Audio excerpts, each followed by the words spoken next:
रामराम मंडळी. तर मी शंकर. तर आपण काल रात्री खूप उशिरानं पोचलो होतो, पण आज उठायला लेट झाला. तर फायनली फ्रेश होऊन घेतलं आणि इकडं तयारी चालू होती आणि तिथून म्हटलं जरा यात्रेत जावे.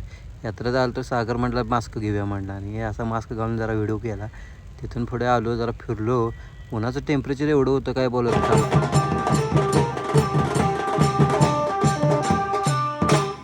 बाळा काय झालं राजा? काय पाहिजे?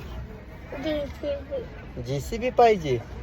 शिवराजसोबत जरा टाइमपास केला आणि तिथून जेवाय बसलो. जेवण झालं. पूनमचा तोवर कॉल आला की आम्ही पण आलो म्हणून मग चल तर म्हटलं पूनमला गाठ पडून घेऊया.